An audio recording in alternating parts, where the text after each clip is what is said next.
Days ago, the Pentagon released scary videotape with the audio tacked onto it showing Iran speedboats apparently harassing 3 U.S. Navy warships, including a guided missile destroyer in the Strait of Hormuz. That's the same place 20 years ago that a U.S. guided missile near the end of the Iran-Iraq War brought down an Iran civilian airliner, killing nearly 300 people, including 66 children. On the tape that was just released by the Pentagon last week, a menacing voice is heard to say in broken English, "I am coming to you. You will explode after a few minutes." The only problem, now the Navy is saying they don't know if that voice had anything to do with the speedboats. They don't know if that voice was Iranian. It sounded to me like Borat had broken in. It sounded, in fact, completely staged. The tape with the inflammatory audio threats was prominently aired on every single national TV and radio network in the country, including PBS and NPR. Few of these networks have given prominence to the doubts about the audio. We should be contacting Congress this week, senators, Congress members, and demanding that they have a congressional hearing on whether this was some sort of hoax to provoke us into a war, just like the Gulf of Tonkin hoax provoked us into the last war.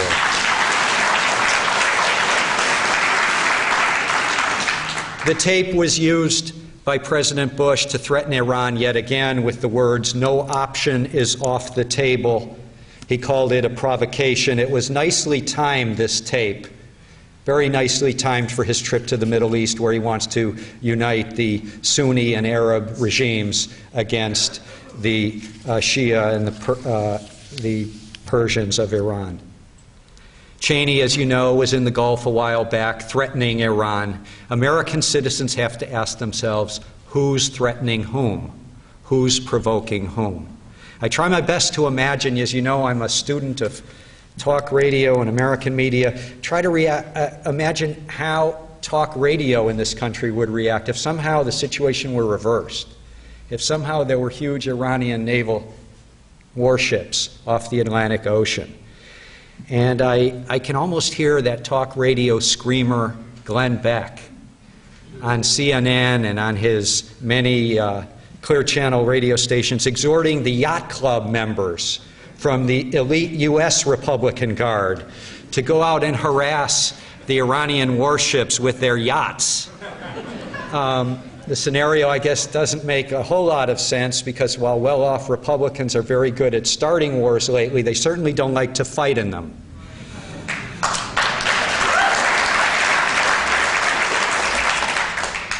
I think of Mitt Romney endorsing as loudly as he can the occupation of Iraq, 120%, endorsing the threats to Iran, and I think about his 5 military-aged sons bravely fighting off the terrorists from Iowa to New Hampshire to Michigan to South Carolina. My focus, of course, is media. When it comes to mainstream media, there is one imperative, one rule that best explains U.S. coverage of war and military intervention. With apologies to the WHO, that rule is, we will get fooled again. Sometimes corporate media will debate military tactics or the pace of military success, but rarely do they question the legality, the morality, the divine right of U.S. military or CIA to invade in country after country across the globe. From the perspective of independent, accurate journalism, mainstream media coverage of the run-up to the invasion of Iraq was a massive failure. Unfortunately, we know from a historical perspective, if we've seen the new War Made Easy movie featuring Norman Solomon, you know that mainstream media have repeatedly throughout history led our country into war or invasion, repeatedly based on concocted evidence, false pretense, repeatedly relying on official sources who were unreliable and usually unnamed. One of the prime culprits globally in the journalistic failure called Iraq was a former employer of mine, the media mogul Rupert Murdoch. His media outlets were the loudest in continent after continent after continent, from Australia to England to here, with Fox News Channel and the New York Post and the Weekly Standard, in pushing the loudest for war with Iraq. And now he owns the Wall Street Journal. And if the FCC gets his way, he'll be buying up more and more media properties when they abolish the cross-ownership, or weaken the cross-ownership rule. But the journalistic failure of Iraq goes way beyond Rupert Murdoch. It goes beyond the TV networks. It goes beyond talk radio. And it goes right to the two leading so-called liberal dailies in our country. In the months leading up to the Iraq invasion, the Washington Post published nearly 30 editorials in favor of the war. On its op-ed page, also dominated by hawks denouncing war skeptics as liars and fools and worse. After semi-apologizing for its coverage leading up to the invasion of Iraq, how did the Washington Post rectify the situation? They hired George Bush's chief speechwriter, Michael Gerson, as a regular columnist. He's the man who spun the false rhetoric that was swallowed by the Washington Post editorialists. He's the man who inserted the references to the yellow cake from Niger fable in President Bush's speeches. He's the man who concocted that soundbite warning about Iraqi nukes, that we don't want the smoking gun to be a mushroom cloud. He's the guy who helped prepare Colin Powell's dishonest speech to the United Nations. What's the motto at the Washington Post? We will get fooled again. The New York Times front page was instrumental in invading Iraq, with scare stories relying on unnamed White House or intelligence sources that turned out to be totally false about Iraq's alleged nuclear weapons threat. That was not just a failure of the reporters Judith Miller and Michael Gordon. That was a failure of the paper's top news editors, most of whom are still in power. After semi-apologizing for its bad coverage, how did the New York Times rectify its situation? By giving even more power to the reporter Michael Gordon. He writes the page one articles in allegedly objective voice on the need to keep troop strength up in Iraq, and then he appears on TV where he becomes an unabashed advocate for the Iraq occupation. Last February, it was Michael Gordon who wrote an important page one story with the amazing claim that Iran's supreme leader had approved sending lethal explosives into Iraq to attack U.S. soldiers. It was a claim that even Bush was retreating from within a matter of days. But one couldn't assess Gordon's charges because, as usual, they were virtually entirely based on anonymous sources. About 25 times in the article, Gordon wrote, United States intelligence asserts, administration officials said, some American intelligence experts believe, American officials say, on and on and on. After analyzing this article, the blogger Jonathan Schwartz came up with a theory. He said, quote, Gordon is not an actual person, but rather a voice-activated tape recorder, unquote. Whether Iraq in 03 or Iran in 07 and 08, the New York Times motto seems to be, we will get fooled again. Last week, the New York Times had a fascinating article headlined, For Pentagon and News Media, Relations Improve with a Shift in War Coverage. When you read the lead sentence, it's a bit like that children's game, Count the Errors in this picture.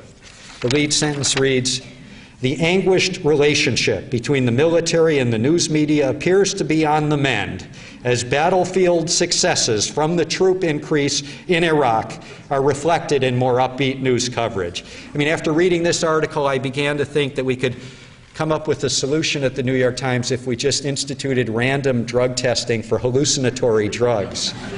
Paragraph 5, at the start of the Iraq War, decades of open hostilities between the military and the news media dating from Vietnam were forgotten, if only for a brief and shining moment. Like everyone in this room, I remember those open hostilities during the first Gulf War when our TV networks were positively orgasmic about the smart bombs and the Patriot missiles. I remember the hostilities when they were swallowing, during the invasion of Grenada, every single lie that the Reagan administration could put out. We all, of course, remember their open hostilities between corporate media and military during the invasion of Panama, probably the weirdest drug bust in history and certainly one of the most lethal to innocent civilians. I was monitoring TV news coverage during those first hours of the Panama invasion, and the correspondents and anchors didn't know if they could call the invasion an invasion. It was, of course, illegal under international law. Killed all these innocent civilians, but they were worried. They hadn't gotten the green light from the Pentagon or the White House that this was an invasion, so they were calling it things like an affair, an expedition, an operation, a military action. One anchor referred to Panama invasion as an insertion. Some of you may have noticed that I can work myself into a fit when discussing the New York Times. Trust me that even if you don't read the New York Times, that paper is so influential that you are getting the Times biases on economic policy, foreign policy, elections here and abroad, no matter what mainstream media you consume, especially if you consume the Oregonian, especially if you consume NPR. My friends worry that one day I'm going to let the New York Times provoke me into a heart attack or a stroke. Rest assured that I use the Times as a source of mirth and laughter. It's usually unintended laughter. When the New York Times puts clothes on the emperor, it just makes me laugh. Last year, during the perjury trial of Vice President Cheney's chief of staff, a Times News report stated, "The trial has chipped away at the public image of Mr. Cheney as a sober-minded policy architect." That got through a couple editors. You have to understand, when you're reading the Times, it's the most edited newspaper in the country.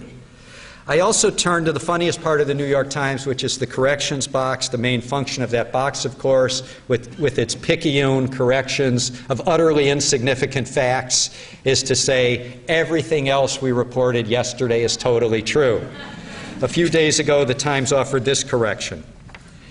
A front-page article about the elevation of Benazir Bhutto's 19-year-old son to succeed her as chairman of the Pakistan People's Party misstated the name of the college he attends at Oxford University. It is Christ Church, not Christ Church College. Like a lot of you, I wasn't sleeping well until that correction was... but here's the more substantive correction that I've been waiting to see for years, and I am not holding my breath. But this is the correction we all have to be thinking about when we read the New York Times, Washington Post, Oregonian, the so-called liberal papers. Yesterday's reporting was based on the assumption that U.S. foreign policy is motivated by noble intentions and democratic aims, unaffected by economic or corporate interests. That assumption is wrong. We regret the error and retract all of yesterday's coverage.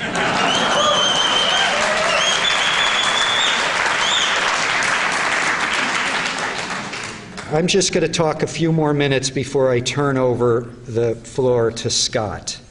But I want to ask the trivia nuts out there, who here can tell me what the subtitle is of the movie Dr. Strangelove? Yes, you've got it. How I Learned to Stop Worrying and Love the Bomb. You could put a similar subheadline lately on mainstream coverage of Iraq. How I Learned to Stop Worrying and Love the Occupation. For the realities of Iraq today, you have to go to the independent media. You have to go to the British Guardian. You have to go to the British Independent. You have to go to writers like Scott Ritter, Dar Jamal. According to a recent BBC poll that surprisingly hasn't been heard much in the mainstream media here at home, huge majorities today of both Sunni and Shia Iraqis want the U.S. troops gone, and 57% of Iraqis today support attacks on U.S. troops. Patrick Coburn wrote recently in The Independent that, quote, Iraq has become a land of warlords. Of course, there's less violence in Baghdad because, as Dar Jamal writes, it has essentially been ethnically cleansed, ethnically divided, entire neighborhoods surrounded by concrete walls and security checkpoints. Normal life has all but vanished. During the so-called troop surge, the number of Iraqis, according to the Iraqi Red Crescent, that have been displaced, that number has multiplied, displaced from their homes. According to the UN Refugee Commissioner, 2.3 million Iraqis have now fled the country. 2.3 million are internally displaced. That's 20% of the country. The equivalent of that in our country would mean 25 million Americans exiled, 25 million Americans internally displaced. It's a bit like Hurricane Katrina in New Orleans multiplied 100 times. The media's role in the Iraq invasion is very personal for me because, as you heard from Tom Hartman, I witnessed the crime firsthand until I was terminated by MSNBC along with Phil Donahue for political reasons 3 weeks before the invasion. Those of us who challenged the evidence that Iraq was somehow a threat and warned that this invasion would lead to chaos. In other words, those of us who acted with moderation, with reason, with skepticism. We acted journalistically. Many of us have been banished from the media system. Scott Ritter virtually banished from the media system. But if you echoed the official deceptions, you've seen your career flourish in mainstream media. In 2002, I debated and opposed the invasion of Iraq week after week on MSNBC, but my debates were taken away. They were taken off the air. They were replaced by non-debate segments featuring the former colonels, the retired generals, the former CIA analysts, the so-called weapons experts. These people didn't ever have to be in a debate. They didn't ever have to face a tough question. They were presented as the independent and objective experts. One of the most ubiquitous experts in the mainstream media, especially on CNN, was the former CIA analyst and Brookings Institution fellow, Kenneth Pollack. He pushed relentlessly for an invasion of Iraq. He went on Oprah's huge TV show and said that Saddam could use weapons of mass destruction not just in the region, but against Americans in our 48 states. Afterward, he was asked, "How did you get it so wrong?" And he said, quote, "That was not me making the claim, that was me parroting the so-called experts." Has Pollack retired in shame as a media analyst? No, he's still a regular. He gets quoted in those front-page New York Times stories by Michael Gordon on the need for staying the course in Iraq. Last summer, he co-wrote the crucially important New York Times column in support of increased troops in Iraq, the so-called troop surge. He was allowed by the New York Times and virtually every TV news network for a period of weeks to falsely pass himself off as someone who had been a critic of the Iraq war. That's a feat of propaganda that almost is bigger than what happened to us in 2003. Some of these media voices who were totally wrong about Iraq spent the last year using their media platforms to push for military confrontation with Iran. How many people have ever seen on CNN's headline news every night in prime time the Glenn Beck Show?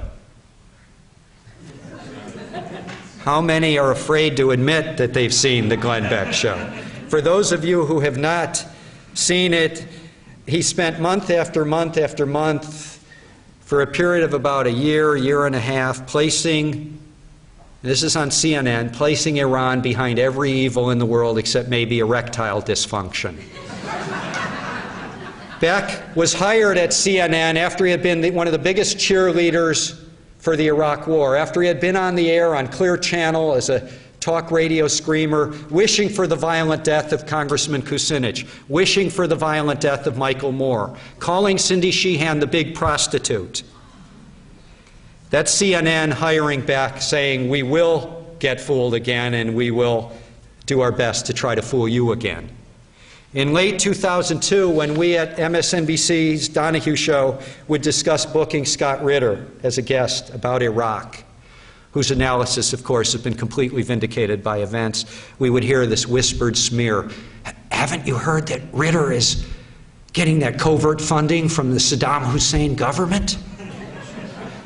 I know that smear was said at other TV networks. It was aimed at taking one of the most articulate dissenting voices off of the air. The irony for me is that I learned a few years later that one of the right-wingers I used to debate on the air at MSNBC was in fact receiving covert government funds. The covert government funder was the Bush administration, Department of Education, giving the pundit Armstrong Williams nearly $250,000 to promote No Child Left Behind. You can see why they didn't invite me into the No Pundit Left Behind program. I've come to believe that the No Pundit Left Behind program was better funded than the No Child Left Behind. In the last months of Donahue, we were ordered by top management to carry out a quota system in our guest bookings. You've probably heard me say this before, but some of you haven't. This is the so-called liberal media ordering us. Every time we booked one guest who was anti-war, we had to book 2 that were pro-war. If we booked 2 guests on the left, we had to book 3 on the right. At one meeting, a producer said she was thinking of booking Michael Moore, and she was told she'd have to have, for political balance, 3 right-wingers. I privately thought about proposing as a guest Noam Chomsky. I decided against it because our studio couldn't accommodate the 38 right-wingers we would have needed for balance. Tom Hartman referred to the document that leaked out after we were terminated. It basically said that Donahue represents a difficult public face for NBC in a time of war. Why? He seems to delight in presenting guests who are anti-war, anti-Bush, and skeptical of the administration's motives. And the internal memo described NBC's nightmare scenario, where Donahue becomes, quote, a home for the liberal anti-war agenda at the same time that our competitors are waving the flag at every opportunity, unquote. NBC got rid of Donahue, picked up the flag, and they outfoxed Fox. And that's not easy. I want to finish with the good news in the realm of media, and that's that independent media are booming. Tom Hartman was here, an important independent voice in media who's getting bigger voice week after week. And if his program is not carried in cities across the country, you have him here in Portland, make sure your friends and your relatives are getting him on the air in other cities, because he needs to be heard in every major city. A key turning point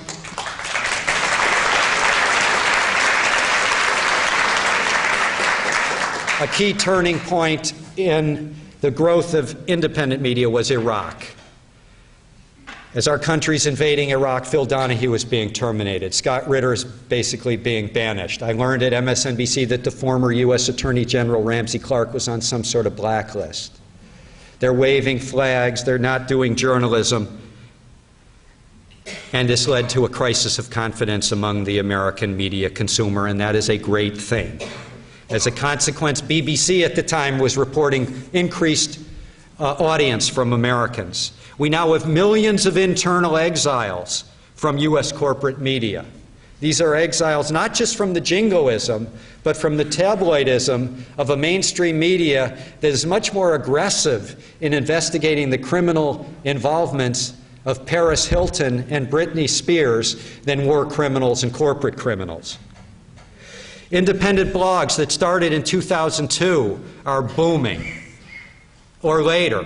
Arianna Huffington has a huge audience. It wasn't started till a couple years ago. Independent websites like Common Dreams and Alternate are growing. Amy Goodman's Democracy Now! Expanded from radio to radio, TV, and the web, and every week is adding a new station. I was at MSNBC when Trent Lott, the majority leader in the Senate, made his comments endorsing the 1948 segregationist campaign of Strom Thurmond, and there were mainstream media reporters in the room, and they didn't even think about it. It wasn't reported by them. But independent bloggers wouldn't let it go, like Atrios and Josh Marshall at Talking Points Memo. And because of their intense coverage of these bloggers, Trent Lott had to resign the most powerful position in the Senate. The corporate media was asleep. Independent media did the job. Today, Talking Points has a staff of a half a dozen journalists. They played a huge role in turning the politically motivated firings of the U.S. attorneys by the Bush White House into a national story, into congressional hearings. Again, success of independent media, corporate media sleep. The Internet has been key to the growth of independent media, not just media based on the Internet. Many of you are familiar with the documentaries of Robert Greenwald. He finances these documentaries online, and he finds his audience online. He has no TV network behind him, no movie studio behind him. In 2006, when he was having trouble raising funds for the documentary he wanted to make about war profiteering, the one that became Iraq for Sale, he decided to go online and ask for people to become producers of that movie by giving $50. I gave my $50. They needed 4,000, quote, producers. In 10 days, they raised $267,000 on the internet. The movie was quickly made, way before the mainstream media ever focused a critical eye on Blackwater. This movie was being seen during the '06 elections across the country. Early last year, way before the mainstream media awoke, the independent journalist and longtime Democracy Now! Correspondent Jeremy Scahill was putting out his book, Blackwater, The Rise of the World's Most Powerful Mercenary Army, and it's become a huge New York Times and other bestseller. This is an exciting time for independent media. A growing number of independents are actually making a living working in independent media. That's something I could only dream about when I was a young journalist. The rise of independent blogs and independent websites and netroots groups like Move On and others have put independent documentaries and books on the bestseller list. Independent media and media activism have grown. People are here because you know you can't trust the corporate media. You know that FAIR, when we started it 20 years ago, we had a slogan. It's more relevant than ever now, and it's resonating more than ever. Don't take the mainstream media lying down. I want to thank you for bearing with me, and I want to turn over the floor to one of the most important experts on the Middle East. He's an individual who we know was a former Marine, former U.S. military intelligence officer, former UN weapons inspector. He's the author of crucial articles throughout the web on sites like Truthdig and Common Dreams. The author of books like Iraq Confidential. They're out there. We're ready to sign books for you before you leave tonight. Iraq Confidential is a crucial book written in a timely manner. Target Iran, in his latest book, Waging Peace. I'll just leave you with the words of perhaps our greatest journalist today, Seymour Hersh, who said, "The most important thing you need to know about Scott Ritter is that he was right." Scott Ritter.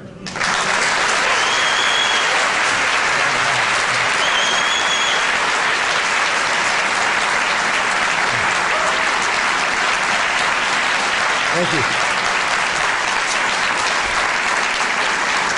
Thank you very much.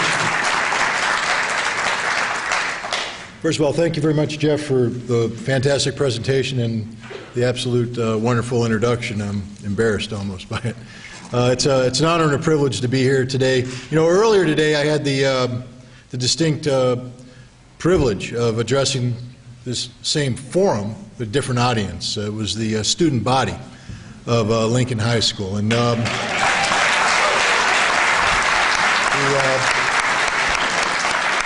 the seats were packed with America's youth. And I take high school kids seriously. I happen to be the father of twin 14-year-old daughters who are starting their 9th grade. And we'll leave to the side the moment all the challenges that being the father of twin 14-year-old daughters presents. But the fact is, you know, when we talk about the problems that we are confronted with as a society, the problems that Jeff so eloquently speaks of, the media, the government, the situation we find ourselves in abroad, problem after problem after problem. What is one thing we've all been taught when it comes to the question of how do we solve a problem? I mean, we're searching for a solution. What's the first thing we have to do when we are searching for a solution? That's exactly right. Define the problem. What is it we're trying to solve? What is it we're trying to solve? And you know, here we are. I have trouble with the lights here in my eyes. I'm looking out. I assume the vast majority of the people in the audience tonight are above the age of 20. And I'll leave it at that. That's the lower limit. We won't discuss the upper limit.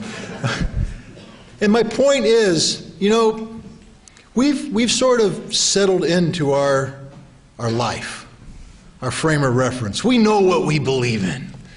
we're sort of stubborn on that. I believe in this, and you're not going to change me. I've been doing that my entire life. And that's fine, you know, because we're here today amongst friends. We're preaching to the choir. I have good reason to believe there's not too many neoconservatives in the audience tonight. I'd bet a dime to your dollar, and I'd win that bet. So, you know, we can sit here and I can throw out fact after fact and we can have talks about Iraq, and we'll talk about some of that. But you know what? There's not much I'm going to say that's going to change your mind. You're here because we're in agreement. We're not here to enter into a debate.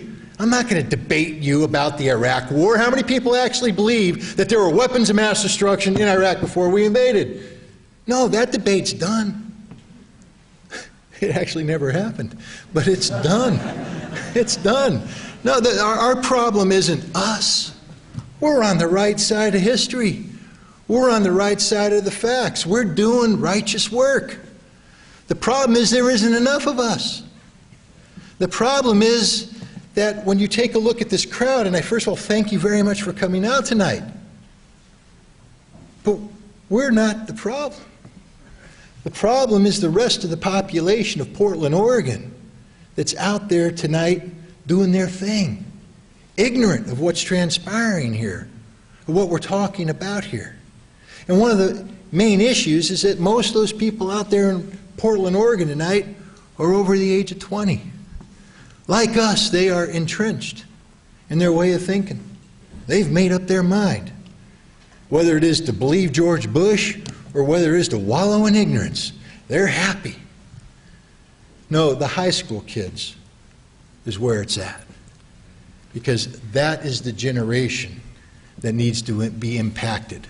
They're the ones that need to be imbued with a sense of responsibility, with a sense of worth, with a notion that they do matter, with the concept that if they empower themselves with knowledge and information, they never need to fear having their ignorance manipulated by others.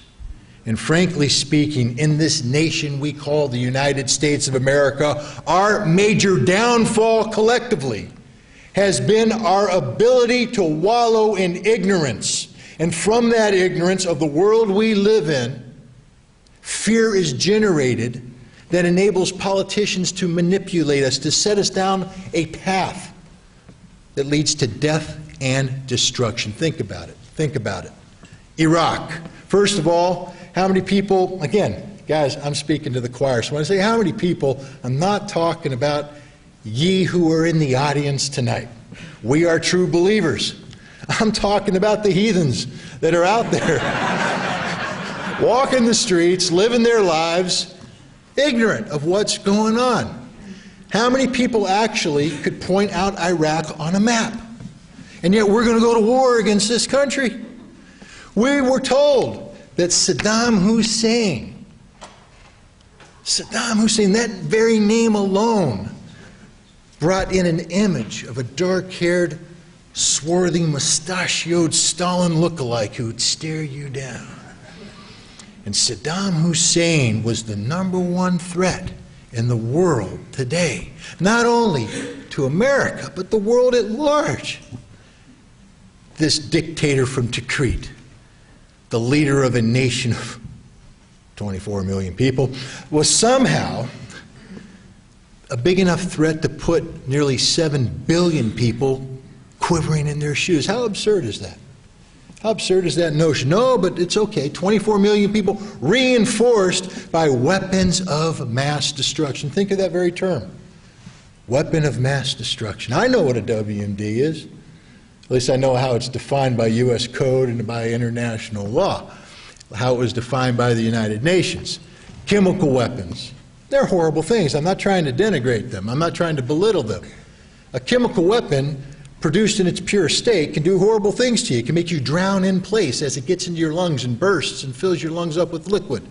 It can blister your skin and cause your body to fail. It can get into your central nervous system and kill you that way.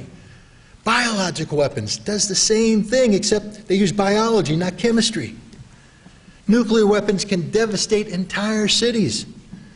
Ballistic missiles are capable of being tipped with chemical, biological, or nuclear weapons, therefore taking this lethal payload and sending it thousands of miles away to take out cities. No, I know what a WMD is. And I can tell you right now that with the exception of the nuclear weapon, there's nothing to fear when it comes to chemical and biological weapons. And I don't mean that they can't hurt you. But what I'm saying is if you allow people to hijack science and place words, terms, give it titles, breathe life where no life is, more people will be killed by a Marine Corps rifle company this year in Iraq than died in chemical weapons attacks in the last 30 years. But do we call a Marine Corps rifle company a weapon of mass destruction? No. We use the term weapon of mass destruction for one reason and one reason only: to intimidate you, to make you fearful of that which you do not know and understand, to scare you into accepting at face value everything that follows. Jeff mentioned it. What's one of the catchphrases that emerged in the build-up to the Iraq War? We don't want, you guys can almost repeat this for me, we don't want the smoking gun to come in the form of the mushroom cloud. How many times did they have to say that before the American public was just wallowing in fear? Fear based on ignorance. Most Americans had no clue what a mushroom cloud was, but they didn't want it to come. No, we as a collective, the American people, are disappointing. We are very disappointing. You know, we've been blessed geographically and historically with a parcel of land that has given us access to riches and given us access to isolation at critical times in the world's development, so that we were able to become this nation state that goes from sea to shining sea.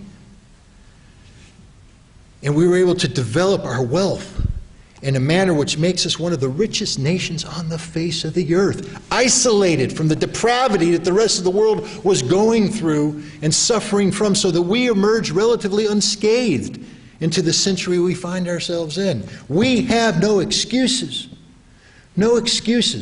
for the path we have chosen, except one. And it's not an excuse, it's a condemnation. Hubris, arrogance. That's our sin as a nation, collectively. Hubris and arrogance. How dare we, the people of the United States of America, all 300 million of us, how dare we have the audacity to say that we alone get to dictate the terms of existence with 6.8 billion other people around the world today? That the world is our backyard. That the world belongs to us. That we, the people of the United States, are the only people that counts. That when we say, God bless America, what are we truly saying? God damn the rest of the world. Think about it. God shed His grace on thee. Well, what about the others out there? Now, I'm not a very religious person, but I sort of take umbrage at those who twist the teachings of a man named Jesus, who ostensibly stood for peace, loving, understanding. And suddenly we have become a Christian nation that espouses war. War as a means of doing God's work. There's something wrong with this picture, ladies and gentlemen. There's something dreadfully wrong with this picture. You know, we got misled into a war in Iraq. I'll give the American people the benefit of the doubt on this one, because we are the most technologically advanced nation on the face of the earth, populated by the singularly most ignorant people on the face of the earth when it comes about the earth we live in. So I'll give them a pass. You know, and it's tough, because we want to believe. We want to believe our government's going to do the right thing. We want to believe that the president, when he says something, is telling us the truth, has our best interests at heart. All right, if that's truly how you are operating, you're forgiven. The president lied. Get over it. But never again fall victim to that trap. Never again accept at face value anything this government says, whether you believe they're telling the truth or not. It's not our job as citizens to nod our heads blindly when the government says something. Our job as a citizen is to remind those whom we elect to higher office that they work for us. I don't work for them. They work for me. I pay them with my taxes. They're responsible to me. They are held accountable by me. And how do I know this? I've read the Constitution of the United States of America. In addition to taking an oath to the Constitution of the United States of America, I've actually read it and understand my role and my responsibility as a citizen, key among which is to hold those whom I elect to represent me in higher office accountable for what they do in my name. In October of 2002, the President of the United States stood before the American people and told them that he knew there were chemical weapons and biological weapons in Iraq. He knew. I'm a simple Marine. He didn't say he thinks. He didn't say, I believe. He didn't say there might be reason to believe. He said, I know that there are chemical and biological weapons in Iraq. Now, when someone says they know something, that implies certainty of knowledge, which means it must be backed up with a certain body of fact. And all I asked of the president, you see, I just happened to be a humble chief inspector of the United Nations who spent 7 years in Iraq from 1991 to 1988, managing the problem of hunting down weapons of mass destruction. So the president surprised me when he said he knew there were weapons of mass destruction in Iraq, because I went back and quickly checked the rosters of the inspectors, because I pretty much was involved in every inspection that went in. And I said, wait a minute, did George W. Bush slip into one of these inspections? Did he get down there? Does he know something I don't? And the answer was, of course not. He hadn't been to Iraq. He hadn't done the inspection, but he said he knew. Benefit of the doubt passed you, Mr. President. I'll give you, okay. But if you know, that means you got to have some facts. And all I ask from you, Mr. President, is to share the facts with me so I can share your certainty, so I can stand side by side with you as we go forth to counter this threat to American security. But it's transpired that there were no facts, that the president didn't know anything, that the president was lying, and the media let him get away with the lie. And the American public sat there and did nothing. We won't get fooled again, right? We learned our lesson, right? And yet today we have the President of the United States overseas in the Gulf Arab states talking about Iran. The President says Iran is the #1 threat facing the United States and the world today. This threat comes in the form of dual nasty operations, one being an Iranian nuclear weapons program, and the second being Iran's status as the largest state sponsor of terror in the world today. Let's talk about the Iranian nuclear weapon program for a second. It's a curiosity because in the summer of 2007, over and over again you were told by the Bush administration and by senior intelligence officials and by the media that parroted all this so effectively that Iran has an ongoing nuclear weapons capability that they are hiding from United Nations weapons inspectors, and that Iran can have a nuclear bomb any day now. Well, they didn't all say that. I mean, the CIA covers themselves. One day the CIA said, well, Iran's capable of having a nuclear weapon in a matter of months. And then they say, the CIA says Iran's capable of having a nuclear weapon in a matter of 10 years. It's curious, that 10-year figure. Portland, Oregon can have nuclear weapons in 10 years.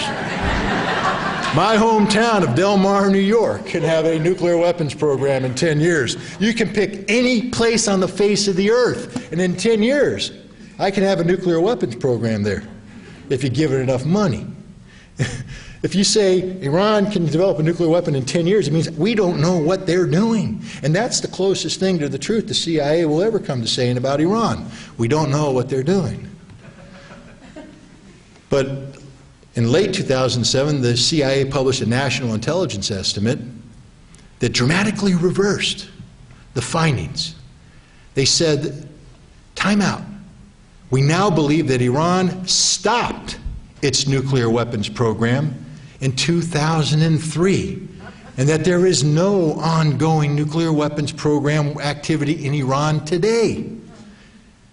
And you know what happened? All the people who were critical of the Bush administration immediately stood up and said, hallelujah, prove my point, in spades. We win. No nuclear program, we told you. Bush was a liar, da-da-da-da-da. I sat there and I went, that estimate's wrong. That estimate's very wrong, and you should not embrace this estimate. It's a very dangerous thing to embrace this estimate. Because if you accept the conclusion, which I concur with, that Iran does not have an active ongoing nuclear weapons program today, you have to accept the underlying premise, which is in 2003, they had a nuclear weapons program. I continue to contend that Iran has never had a nuclear weapons program, and the facts back me up. The Bush administration has jumped on this estimate and said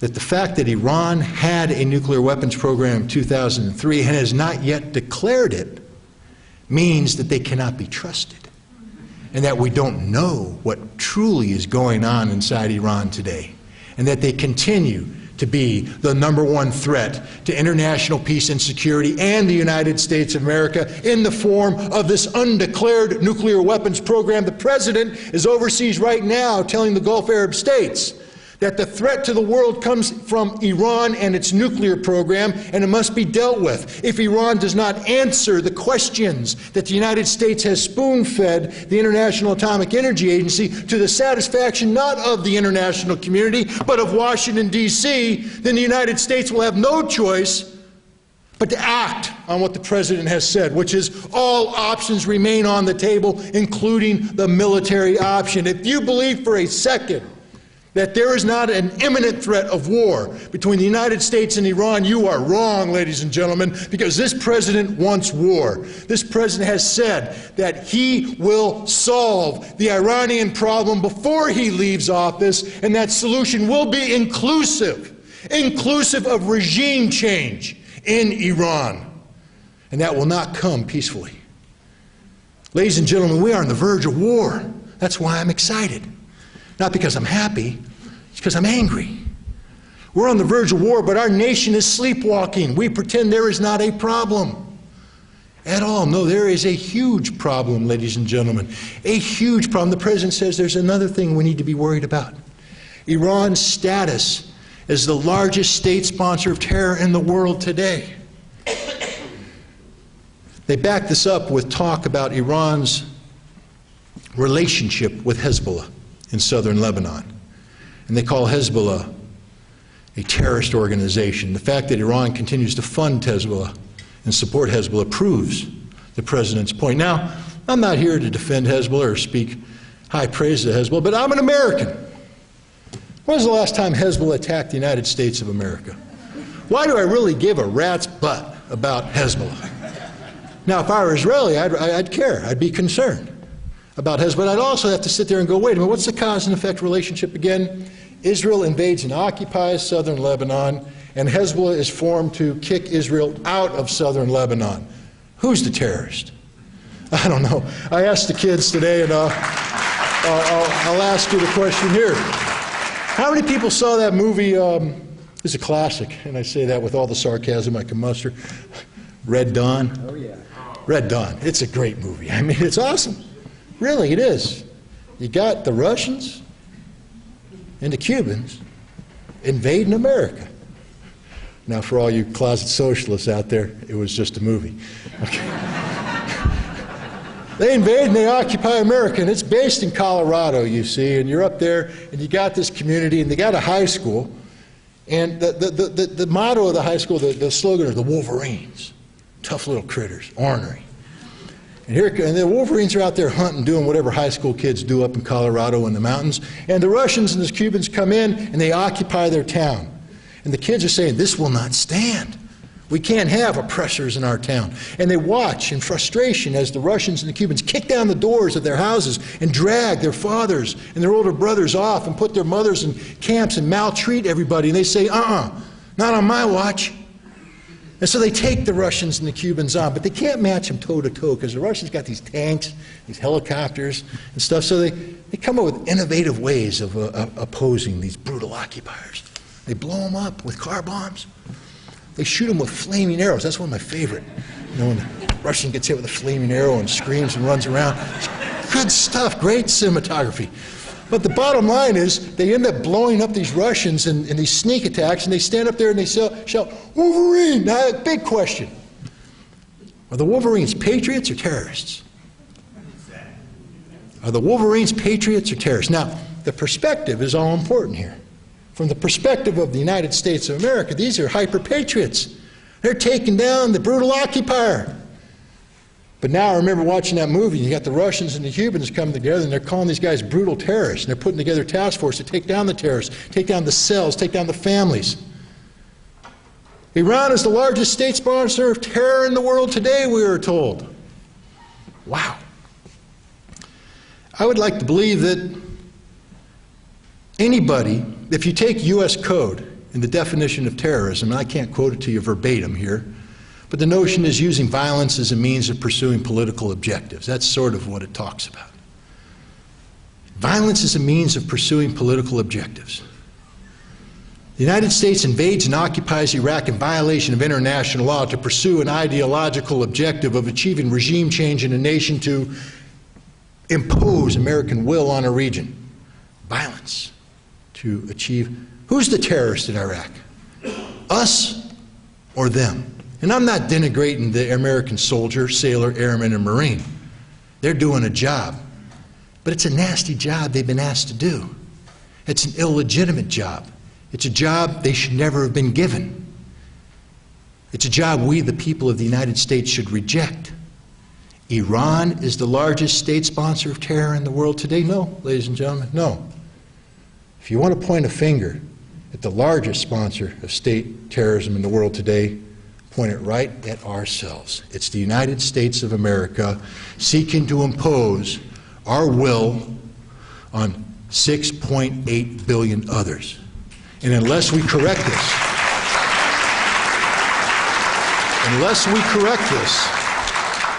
there will be hell to pay. Because we live in a world that is governed by Newton's second law of physics. You know, for every action there's an equal and opposite reaction. Believe it or not, that applies to the human condition as well. If we go out and push and impose and bully, there will be a reaction to our action. That's why I enjoy talking to these students, because these students have yet to be imbued with the hatred, with the chauvinism that the majority of the American people seem to be imbued with when it comes to talking about the rest of the world. If I go to the average bar in downtown, small town America and say Ahmadinejad in Iran, people will spit on the floor. And yet here with the high school kids, I could talk about Ahmadinejad in Iran and speak common sense and let the facts prevail. The youth are our future, ladies and gentlemen. The youth are the only hope we have. We ourselves as a football team that has a track record of fumbling and throwing interceptions, we are not doing a good job. The only chance we have of winning the championship is to pass the ball off to the next generation. Therefore, our job is not to win the game. We can't. We failed. Our job is to buy enough time so that the next generation can do a better job than we have done. The next generation must empower itself with knowledge and information so that it will never be intimidated by their collective ignorance. Never allow fear to emerge from this ignorance. It can be manipulated by government officials. The next generation must have the courage to stand up and say, we are responsible for our own actions. We will not become the tools, the compliant tools of a government that doesn't understand the notion of accountability to citizens. That is what we must strive for. That is what we must accomplish. Now, how do we do that? I don't know. I can't give you a playbook, but I'll leave you with this thought. Jeff talked eloquently about the media. I'm not quite as eloquent. I'm a good person, though, for parceling out blame and responsibility. I blame the media for a lot. The media, you know how it is when you're not popular anymore. They call you bitter. And what was the other? There's other terms they put out there. Disgruntled, bitter former Inspector Scott Ritter. Every time I hear that, I expect to see this wizened old country. I'm not disgruntled and bitter. I'm just sort of angry, But I can still put a smile on my face. Now, people talk about the media and they say it's all the media's fault. It is. It's all the government's fault. It is. I don't debate that point, but there's a third part to this. We the people, it's our fault. Have we forgotten what it is to think? Have we forgotten what it is to function? When I hear people say, Scott, tell me, where can I get all the information needed to empower me to be the citizen you want me to be? I don't know. I can't give you that answer. All I can tell you is that when I hear people say it's the media's fault, they're not giving us what we need to know, it reminds me of New York in springtime. I love New York in springtime. We've got tough winters where I'm from. A lot of snow. So the snow melts, leaves blossom, and all the birds come back. And those birds do what birds do, and they build nests, and then those little eggs appear in the nests, and sure enough, out come the little birds. Little baby birds pop in there, and they sit there, a whole bunch of them. They go, tweet, tweet, tweet, tweet, tweet, tweet, tweet, and it's a beautiful little noise that they make, but it's not done for my entertainment. It's done for their mom. Oh, mama bird's up there in the tree, and you can hear her. You just watch her, and tweet, tweet, tweet. She flies down, she goes out, and what's she do? She gathers worms, and she puts them in her stomach. She goes back to the nest, and then she pukes into the mouths of her little birds. That's what they do. That's how they get food to them. She pukes in the mouths of the little birds, and the birds are happy. And it reminds me of the American people who sit there before the television and go, tweet, tweet, tweet, tweet, tweet, tweet, tweet, tweet. And then they turn on the TV, and the mainstream media pukes into their throat. And the American people are happy. They're happy.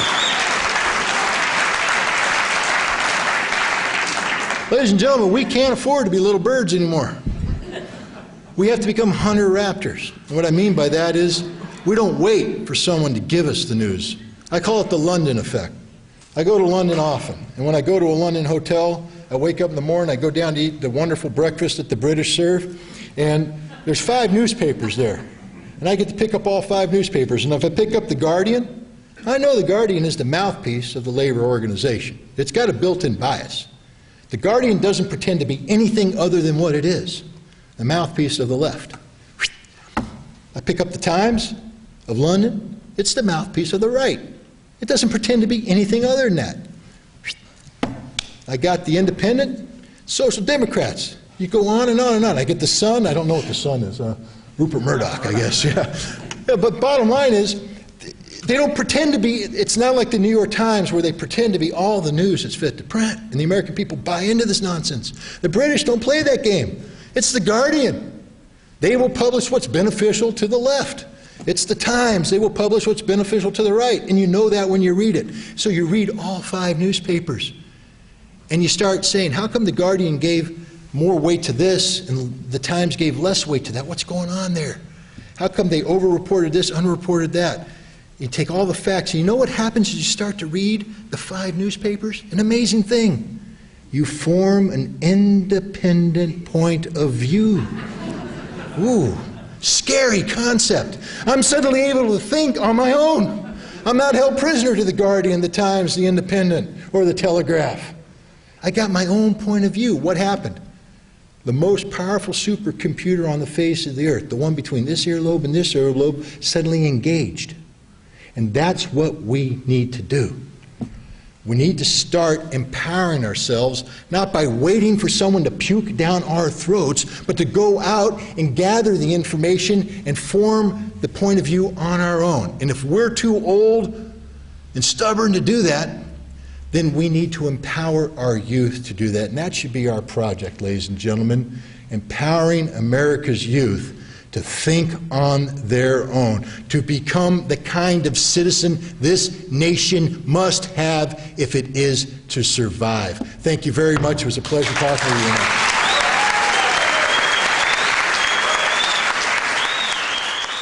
You've been listening to journalist and media analyst Jeff Cohen and former United Nations Weapons Inspector Scott Ritter, speaking in Portland, Oregon as part of the U.S. Tour of Duty public lecture series.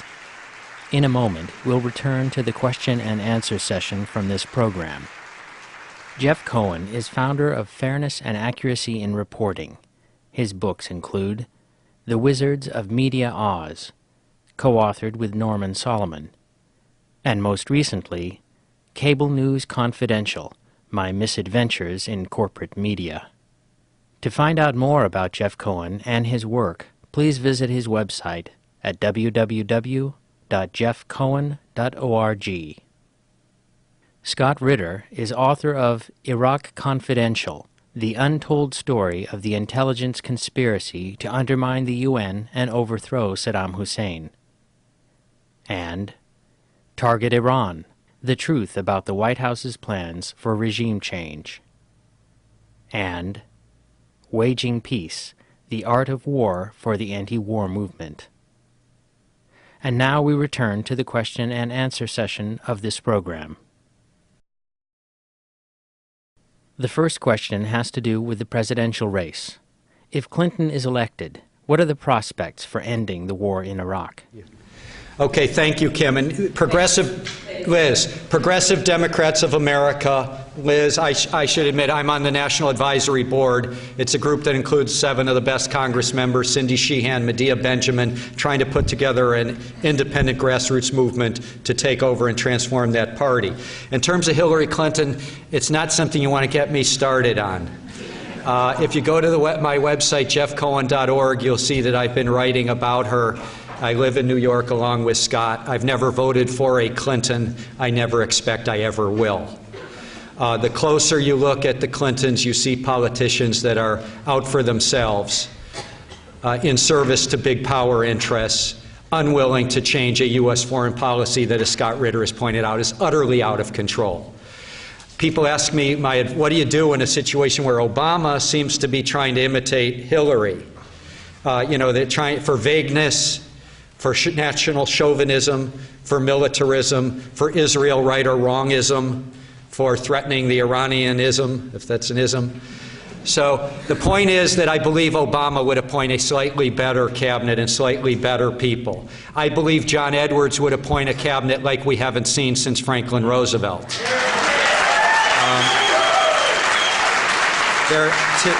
To me, there is such a difference between what Edwards is saying and who Edwards is working with and the unions that are behind him and his campaign chairman, David Bonnier, who was our hero in fighting against U.S. intervention in Nicaragua when he was in Congress. There's just such a big difference between Edwards and the other two. So I give you my advice, and my advice is if Edwards is still viable when you vote for Edwards. I think he's the one who would surround himself with people that would listen to Scott Ritters and listen to outside critics and dissidents. If it just gets narrowed down to Obama and Hillary, I would just ask you to investigate and see whether Obama is sufficiently enough better than Clinton. It's hard to be worse than the Clintons. I talk about them as the duo that they've always been.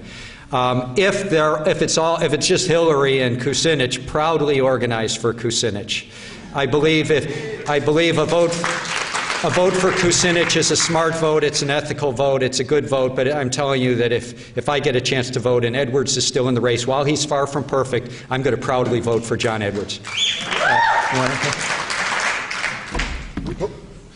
I don't have too much to add on to that. I did try to form a progressive party of Republicans, and didn't work. So, but for now. But look, the Republican Party is busy competing with itself on who can be more like George W. Bush, and that's the good news. Because as long as they do that, I think this is the Democrats' election to lose. Which means we're probably going to have a Democratic president in, as a result of the 2008 election. The bad news is that, let's say, if the election comes down to, if you look at the polls today, McCain versus Clinton. On domestic policy, I think there's quite a bit that separates the two. And I'm not here to criticize Hillary Clinton on her domestic agenda. I don't know too much about domestic policy. On foreign policy, though, there's really not much that separates them at all, and that's the problem. What's going to bring this nation down in the next decade is how we interact with the rest of the world, our failure to interact in a responsible fashion. And if we're looking for true change, you're not going to get it with the mainstream representatives of the party. And I say representatives of the party because they're not the representatives of we the people. That's the problem. When we take a look at our population base, 300 million people, is this truly the best we can produce? And the answer is absolutely not.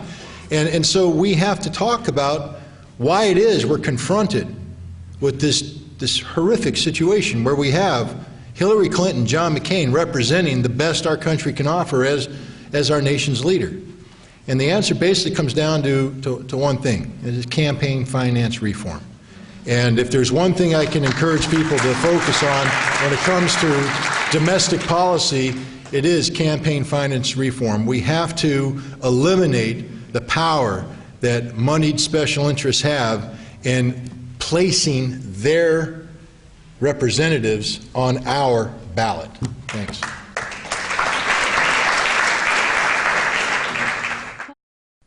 The next question from the audience raised a number of concerns, but asked specifically about how a war in Iran would affect relations with China and India.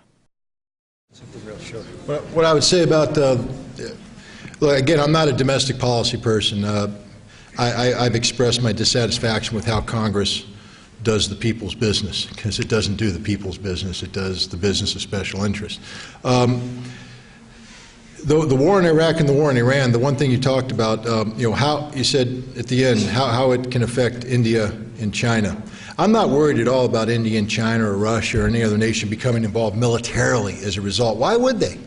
I mean, if you think about it, we are watching the death of an empire.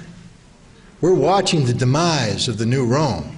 Unfortunately, the new Rome is the United States of America. Ladies and gentlemen, unless we can reverse this trend, what we're watching is America falling apart at the seams internationally.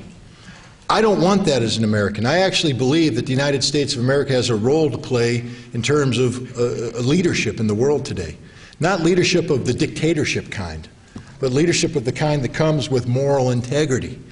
We have a Constitution that's based upon principles that we should be proud of. And these are principles that could be held up to the rest of the world, not saying that we force you to be like us, but to say, this is how we do business. And if you guys want to talk about it, we can talk about it. Use us as a role model if you want. But we are involved in India and China. What are the two largest, it's a question, the high school kids got this. What are the two largest developing economies in the world today? India, China. What do they need to develop their economies? Oil. So now you get into what America's doing. You know, Dick Cheney had a secret little oil cabal meeting going on when they first came into power back in 2001, 2002. And one of the things they talked about wasn't to take over Iraq and Iran for the present, but they're talking about imposing our will on the Middle East and Central Asia for the future. They're talking 20 to 30 years down the road. There's a lot of concern in the neoconservative ideologues about China and India. Because they take a look at how China and India are developing, they realize that they're going to be kicking our butts economically if we don't do something about it. The key is to dictate the pace of economic development in China and India to the benefit of the United States, and we can only do that if we leverage our control over global energy resources. So if you want to know what we're doing in the Middle East and what we're doing in Central Asia, it's really quite simple. we're ensuring that the United States holds the strings on the puppet that is global energy, and it will dance when we say dance in a manner that's beneficial to us and detrimental to those we view as our counterparts. That's how India and China are involved in this whole mess. The next question from the audience asks about recommendations for the anti-war movement. I'll go quickly, then I'm going to throw this to Jeff, because I'm sure he's got... Your book is right out. Yeah, the quick answer is buy the book. But no, in all seriousness, go to the library and rent the book. It's cheaper. The key aspect to understand when we're talking about any movement in the United States of America is how many votes can it generate? Because we are a democracy. We're not a perfect democracy, but we're a democracy. And at the end of the day, on election day, if you don't have a Diebold voting machine and using paper ballots, the more people you can bring to the ballot and cast a vote in favor of you, the better chance you have of winning. It's a numbers game. And when we talk about the anti-war movement, one of the big problems is its inability to generate a broad-based following amongst the American people. That's the biggest problem that I see the anti-war movement facing. You got to ask their question, why is that? And the answer, in my opinion, is quite simple, because for the most part, the anti-war movement is drawn from the progressive left wing of the Democratic Party. I'm not saying it's exclusively drawn from the progressive left wing of the Democratic Party. I'm saying for the most part. And there's a loathing to try and expand that base beyond those who agree with everything that you embrace. And yet the requirement to have a true anti-war movement in America is to ensure that you can get the corn farmer in Nebraska, and you can get the cattle rancher in Montana, and you can get the apple grower in New York to agree with the left wing of the progressive element of the Democratic Party. That means you got to drop the notion of Democratic Party and progressive, etc., and you got to start talking about being American and embracing values set forth in the Constitution that doesn't define its audience by their political affiliation. This is about the United States of America, and the second the anti-war movement can understand that this is about America, not about a specific sliver of American political demographics, the better chance they have of making the next step. And it's not going to be an easy step to make, because we now have to overcome all the other problems of trying to get the rest of America to buy in to the reality that we have a real problem here. And again, most of America remains ignorant about the world we live in, and from this ignorance comes fear, and this fear is manipulated by political powers that be to keep them living in a state of constant uncertainty. That's why it's important to do things like reach out to high schools, reach out and educate the youth, to reach out and tell all people, you must learn. Education is the key. Empower yourself with knowledge and information so that you will not be afraid of that which you do not know, because you will now know it. You will no longer be ignorant. Therefore, you will no longer generate fear. You are no longer able to be manipulated. And when that happens, you'll find more and more people will be joining your ranks. Short story, I joined the American Legion in my hometown, not because I want to go invade another nation. I just got tired of being kicked around as some anti-war puke. You know, I've been to war more than most people who are members of the American Legion. So I joined it just to sit down in the bar and stare at them. And that's what I did. I'd go down to the bar on Wednesday night. They got great $2 beer. Put my $2 down on the table, beer. And they'd all be on the other side of the bar. And I'd sit there and just drink my beer and stare at them. And I'd say, thank you very much, and I'd leave. I'd come back the next week, $2, beer, stare at them. And then they're not stupid. They watch TV, and eventually one come over and go, they're not finding any WMD in Iraq. And I said, no. He'd sit down next to me. We'd both sit there and get a beer, and now I'd stare at them and talk with him.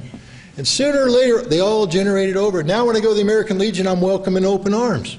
Open arms. It's a lengthy process, but Americans really do want to know the truth. And that's what the anti-war movement should be pushing for. Educating America about the truth, what's going on in the world today.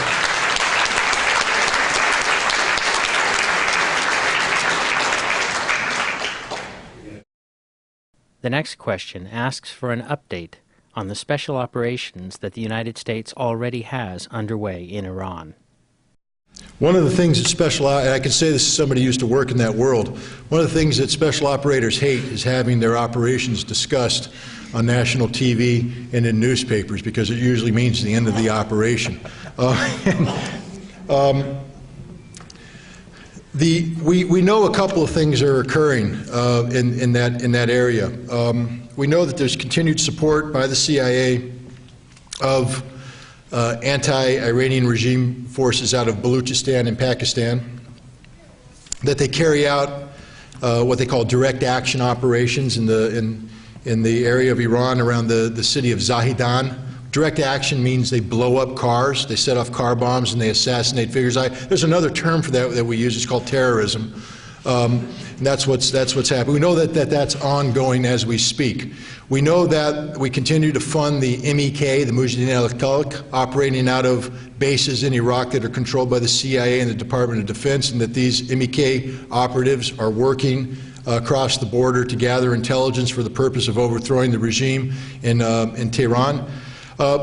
We also now know that it's come out of the Turkish incursion in the northern Iraq. The Turks are very unhappy about a Kurdish liberation group called the PKK, the patriotic group of Kurdish rebels that are seeking to form a Kurdish homeland in Turkey. The Turks are really upset because as they are raiding PKK cells in Turkey, they're finding weaponry. It's American-made weaponry, and when they trace the serial numbers, it seems the serial numbers go back to weapons that are shipped to Iraq. Somehow American weapons going to Iraq find their way in the hands of PKK guerrillas who then commit acts of terrorism inside Turkey, and the Turks are confused. They want to know what's going on. Well, it turns out that the United States and Israel are working with the PKK because they're closely aligned with another Kurdish group called the PJAK, P-J-A-K, that happens to be the Kurds that are seeking Kurdish autonomy in Iran. And at this weaponry, these are one and the same. So the weaponry is being given to PKK to give the PJAK. Trust me, it's an alphabet soup, because there's also the KDP and the PUK, and there's a whole bunch of other Kurdish groups. When people speak of the Kurds, understand they're a very fractured group of people. But my bottom line is the United States is neck deep involved in training Kurds to facilitate unrest, foment unrest inside Iran. We've also, they've uncovered the same in terms of Azerbaijan. Some enterprising people who listen to radio broadcasts and do that little electronic nerdy thing, such as what frequency is it operating on, who has bought the controlling rights to that frequency, etc., it found 2 radio stations operating out of Azerbaijan, encouraging the Azeri population in northern Iran to rise up. And when they traced it out, one of them is owned and operated by the Mossad, and the other one is owned and operated by the CIA. And so it's ongoing and active. We talk about diplomacy and how we seek a diplomatic solution to the problems with Iran, but the bottom line is the United States is engaged in active military action against Iran, because there's no other way to define it. I can tell you right now, as somebody who used to be a naval aviator, if I were out flying around and somebody locked on a target acquisition radar, they didn't fire at me, they just locked on their radar, that is an act of war. If we had Cubans coming over and putting troops on the ground and blowing up refineries in Florida, that is an act of war. If we caught Soviets committing espionage, we would arrest them and prosecute them and sometimes maybe even execute them, depending on the circumstances, because it is a violation of our sovereignty, an act of war. We are committing acts of war on an ongoing basis against Iran as I speak. Ladies and gentlemen, the war with Iran has already begun. We just don't know it. I think it's important, when people were asking us, what can we do? How many people here in this room are Republicans? 1. Oh, 2. So they can meet afterwards. They can have the Republican caucus over here. So I'm assuming that most people are either, a few people are Greens, but most people here are with the majority party in Congress. That majority party includes people like DeFazio, who's a solid progressive, includes people that are less progressive, like Senator Wyden, but all of them are capable of having hearings. They're on important committees. We should be having committee hearings. The reason I work with Progressive Democrats of America is because it includes the Congress members like Barbara Lee and Lynn Woolsey and Maxine Waters and Jim McGovern, the people that really want to transform America in a progressive direction. They don't just want to take the offices and then be Republican lights. Well, we've got to use our Congress members in the majority party that I assume most of us are affiliated with, and ask them, why haven't they begun hearings on the U.S. active war in Iran? We're trying to overthrow a government. We're trying to do regime change. We're using terrorism to do it. Why haven't there been Senate hearings?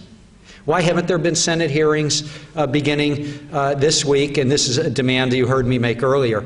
Senate and congressional hearings on that videotape. How did it happen? Who put it together?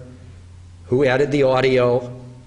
Because I think, as Scott has said on a radio show we did today, it wasn't low-level people in the Pentagon that did it. That was done by people who are working very close with the neoconservatives in the White House. The next member of the audience asked the speakers to comment on the 9/11 Commission report, and also asked for comment on the occupation in Afghanistan. I'll just keep this short and simple. Something bad happened on 9/11. Okay, and there was a committee formed, congressional committee, the 9/11 Commission, and they published a report, and that report is woefully inadequate, and it leaves unanswered many questions. And I think it's imperative that as Americans we know the truth of what happened that day, what led up to that, etc. And so I'm all in favor of reopening the 9/11 Commission and getting to the bottom of everything that happened. I will say this, though, in my opinion, the biggest crime took place on 9/12. And that's when the Bush administration used the events of 9/11 to propel us into a war in Iraq that had nothing to do whatsoever with what happened on 9/11. And that war is now expanding into Iran, which likewise had nothing to do with the events of 9/11. Until we, the people, understand that we are victims of our own ignorance, that we are allowing this government to lead us down the path of death and destruction, we've got serious problems. And that's where I'll leave it on 9/11. The next question asks the speakers to comment on the limited capacity of the U.S. military to take on an additional war in Iran. We have a very large military. Be rest assured that your U.S. taxpayers' dollars are being used, I won't say efficiently, but they are being used to build one of the largest militaries in the world. If you take a look at defense spending levels, we sit here and criticize the Russians for having the audacity to spend $100 billion. The Chinese up their defense spending, they added another $40 billion to their defense. We spend close to $500 billion a year on defense. No, we got a big military. It is stressed. There's no doubt about that. Right now, when you talk about combat forces, ground combat forces, it's pretty much we've divided them into thirds. We have 1/3 of our ground combat capability deployed overseas at any given time fighting the so-called global war on terror, Iraq, Afghanistan, and other deployments. We have another third that are coming back from this deployment. And then we have another third that are preparing to go in to this deployment. If we go into Iran, it's very simple what they'll do. They'll freeze the troops that are in there right now, and they'll push forward the third that are preparing to go. So we have more than enough troops. This is what I keep trying to tell people. You think we can't do it? We can do it. We can start this thing. It's not a problem starting it. The problem is finishing it. And Iran will not be a cakewalk. Iran is not Iraq. It's not just a matter of N's and Q's. It's not just a matter of Arabic and Farsi. The Iranians, it's a much larger nation. They haven't been devastated by economic sanctions like the Iraqis have been. Their military is ready to fight. Think to the summer of 2006. The vaunted Israeli Defense Force is getting ready to throw its entire weight against the dastardly Hezbollah terrorists. And here comes the IDF, and they're going to kick Hezbollah butt. Except they didn't. Hezbollah kicked their butt. Hezbollah fought them to a standstill. Hezbollah were the students. The teachers are the Iranians. Ladies and gentlemen, if we go to war against Iran, we're going to fight the teachers. And we better understand that before we start this fight, because it's not going to be easy, and it will be drawn out, and it will not end well. We have more than enough troops to start a war with Iran. The problem is, how do we finish the war? And if we don't have enough conventional power to finish this fight, this is where it gets really frightening. Because we now have a leadership in place that not only believes in the concept of usable nuclear weapons, but has actually created and deployed usable nuclear weapons. We have changed our nuclear weapons implementation policy now so that we can use nuclear weapons preemptively in a non-nuclear environment, which means that if we get bogged down in a conventional war with Iran and things aren't going well for us, out come the nukes. That changes everything. I want to add a postscript. When Scott talks about $500 billion yearly in military expenditures, there are historians that have looked at other empires throughout history, Rome, British Empire. There's never been a time where a country spent more on its military than all other countries in the world at that time spend on their military. And if you look at the Democratic Party leadership, they don't even talk about it. Progressive Democrats talk about it. DeFazio historically has been the leader on that. But if you're Democrats and you vote for Democrats, you should be asking them, what are they doing with this outrageous military budget that can only be used to defend empire? It's obviously not about defending the American people.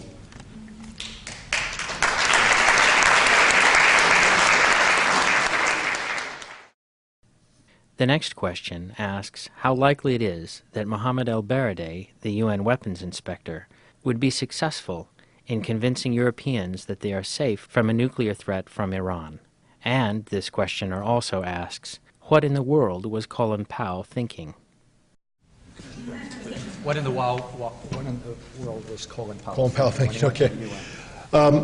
When we speak of the United Nations and we speak of weapons inspection, whether it be the work carried out by United Nations inspectors that I was involved in or the work that's ongoing today in Iran by Mohammed el-Baradei, you got to divide it into two halves. The first half is the technical half. The second half is the political half. On the technical side, I think the track record of both what I and other inspectors did in Iraq and what Mohammed el-Baradei's inspectors are doing in Iran is unequivocal. It's the most technologically advanced, intrusive arms control regime the world has ever seen. There is not a technical question that hasn't been asked and been answered, and answered sufficiently or more than sufficiently. We knew as weapons inspectors in Iraq that we could account for 95 to 98% of Iraq's weapons of mass destruction programs. We knew that we were monitoring the totality of their industrial infrastructure with the most intrusive monitoring regime in the world. We knew that they'd neither reconstituted nor reacquired weapons of mass destruction capability. From a technical perspective, we did a heck of a job. I know I don't want to say that because Brownie did a heck of a job too. But we did a pretty good job. And Mohammed el-Baradei is doing the same thing in Iran. Since 2002, they have sent inspection after inspection after inspection into the totality of Iran's nuclear infrastructure. They have gone in there with sensitive equipment, and they have poured over, every aspect of Iran's nuclear program. They've come back with a conclusion. There is no evidence to sustain the notion that Iran is pursuing a nuclear weapons program. That is a solid technical finding. That is not a political finding. That is a technical finding. The problem is now we run into the world of politics. And when we talk about the politics of the United Nations and the United Nations community, we're talking about the politics of one nation. That is the United States of America. We dominate the United Nations. And therefore, even though the technical report comes into the UN community, the United States has a unilateral political objective, one in the case of Iraq, which said we're going to get rid of Saddam Hussein and use WMD as the excuse. Therefore, we don't care about this technical finding. Or in Iran, where we're going to get rid of the theocracy, use nuclear weapons as the excuse. Therefore, we don't care about the technical finding of Mohammed el-Baradei. The weapons inspectors have become moot. They don't matter. What matters is the process of inspections. And what I mean by that, again, I'll tell you. Iraq was told by the United States in November 2002 they had to submit a declaration that listed the totality of its holdings of WMD. And Colin Powell, you said, what was Colin Powell thinking? Well, Colin Powell said, if Iraq does not declare its ongoing biological weapons program and tell us every place these biological weapons are stored today, then this whole declaration is false. Well, Iraq submitted a declaration a couple weeks later. Of course, they didn't have a biological weapons program, therefore there's no biological weapons to declare. So the report doesn't have this. The United States took the report and said, well, because Iraq did not declare what we said they must, this is a false report, and we will now go forward into war. Today, the President has said that Iran must answer certain questions about its nuclear weapons program. Iran says we don't have a nuclear weapons program. Therefore, when they don't answer these questions to the satisfaction of the President of the United States, we'll be heading down the path towards war. What was Colin Powell thinking? That's a personal question that can only be answered by Colin Powell. I will tell you this, at one point in time I would have voted for Colin Powell as President of the United States of America. I had the highest respect. I've met Colin Powell, and he's a man who impressed me with his integrity, with his intelligence, etc. But the forum that I met him in was in Aspen, Colorado, at a little think tank run by a guy named Teddy Forsman. You might have heard of an investment management company called Forsman Little.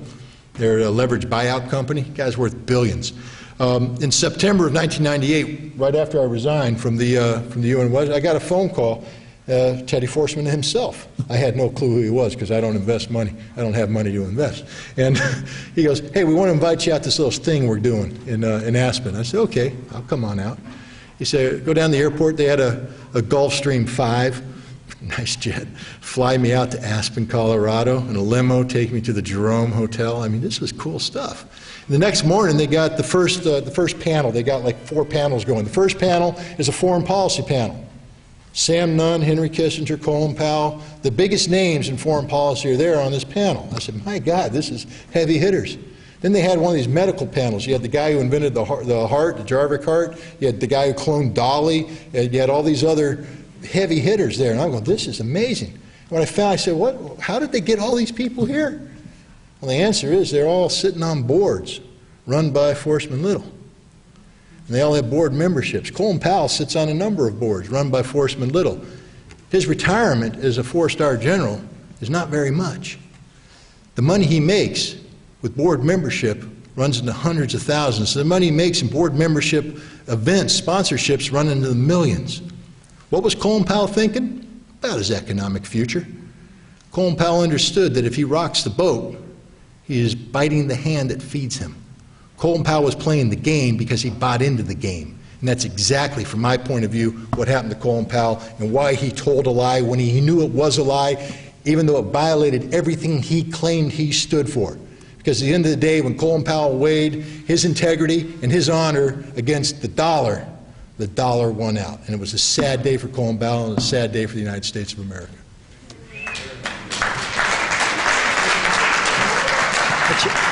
I want to say something quickly about the media's role in the Colin Powell speech. Within hours, I was getting stuff on the internet from British scholars, people who are real weapons experts, poking holes in the speech, saying this is not true, this is a false translation. But if you looked in the U.S. media, here was a speech that was provable at the time, the day it was delivered, to be basically full of exaggerations and distortions.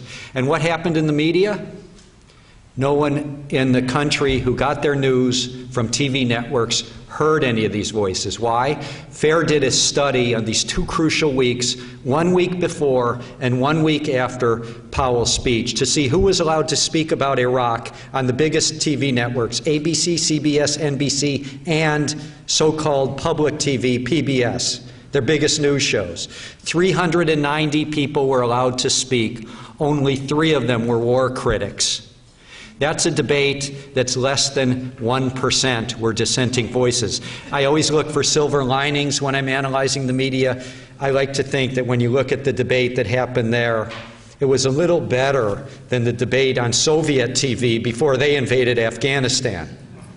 It's less than 1% dissenting voices at a time that every single poll, this is February '03. Every single poll showed half of the country was against this rush to war. But that half of the country was not allowed to be heard on national TV. And that's why we need the independent media, and we need all of us who are... How many people give money to KBOO, for example? Okay? I'm in a friendly place. The next questioner asked the speakers to comment on opportunities for organizing on college campuses. Where in New York are you? Sarah Lawrence College. Okay. God bless you. I speak at a lot of colleges. I've been doing nothing but speaking to colleges since 1998. I've traveled from the West Coast to the East Coast, from the North to the South, and every place in between, and I continue to do so. The problem with the college market. Thank you. Oh, no, it's to thank the colleges. I mean, it's great, but the problem with the college market is it's a business.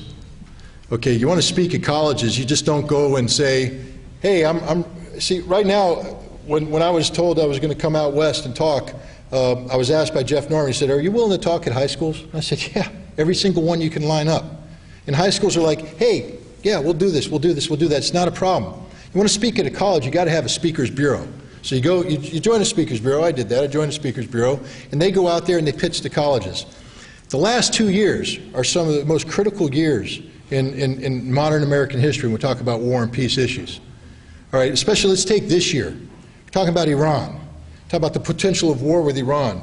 And I'm not trying to elevate myself, but if I were to list the top 10 Iranian experts or Middle East experts in the country, I'll put myself up there. I'm not shy to say I know a little bit about that region. The college market doesn't want to hear it.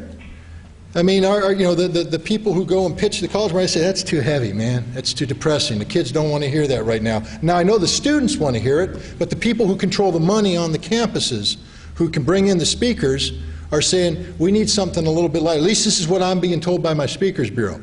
I want to go to colleges and I want to speak at colleges because it is an important market. Why is it one of the most critical markets? Because they vote. They're of voting age. They can go out there, and it's not like high school students who can get all riled up, but then on election day can't do anything about it. College students can actually go out there and vote, and they need to be addressed, and I've been trying to address them. But we've got a problem because it's just like when you talk about special interests here in the United States. Colleges are run, if you take a look at how your college, I don't know if Sarah Lawrence is run this way, but if you go take a look at most colleges and where the money is to bring in speakers, it's controlled by a board, and that board is very selective on how and who they bring in. And it just seems to me, at least this is what I've been told by the Speakers Bureau, the colleges are more interested in hearing comedians and more interested in hearing lightweight stuff. They don't want to have somebody come in and talk in depressing, heavy subjects about war in Iran. I do sneak in the colleges in the indirect route by going to college towns and speaking to college towns and getting access that way, but it's very tough right now to break into the college market with this kind of talk. It's a very tough thing. We're trying to do it. We're making an effort to do it, but the bottom line is the colleges have to make it easier to bring it in. Now, if you can go back to Sarah Lawrence. Location, contact information, the laws there, but there's the laws on the board at Sarah Lawrence College. Go back to Sarah Lawrence. Yeah. And tell the student activity committee, let's kick up some money, contact the speaker, type in the name of the person you want, find the Speakers Bureau that represents them, and contact that Speakers Bureau, and you'll have them that quick. But unless you do that, if you're waiting for the college to do it for you, you're going to get Dave Matthews Band, because it's a hell of a lot less depressing than Scott Ritter. I think what's important, going beyond, let's say Scott Ritter is at a campus, or Ray McGovern, or Amy Goodman. We've got to go beyond just making speeches and hearing speeches, and the thing I've been trying to stress from the beginning is organization. And unless we form organizations, independent political and media organizations, we can't defeat them. And that's why it's so important that you have institutions here like KBOO. You have institutions here, or people here connected to the Portland Alliance. You have, so I think the key is what do we do with our knowledge, and how do we turn it into action? I just think the key is political and media organization. We need to build independent media. No generation has done it better than your generation. On the internet, and by the way, no generation in today's voting in all the polls is more progressive than your generation. And I'm one who, the first question came from Liz of Progressive Democrats of America. I think the best thing about the Obama movement is not the candidate. It's the people in it. And I've been to a lot of the Obama events. It's young people. It's multiracial young people. There's lots of great things happening in the country that are leading to new organization and new media institutions and independent media institutions. So I think that the key is not that we just all read and come to lectures. It's that we form ongoing organizations in our communities that work week by week by week.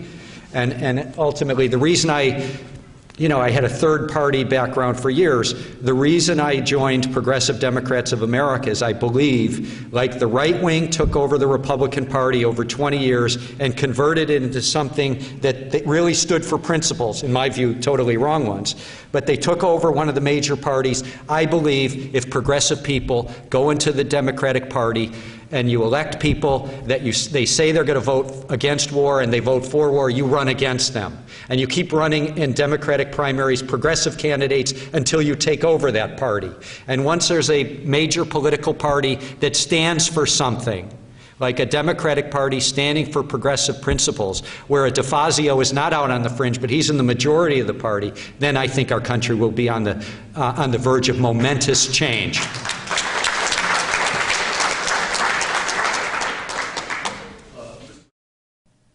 The next question asks specifically what can be done to prevent a U.S. war in Iran. First of all, thank you.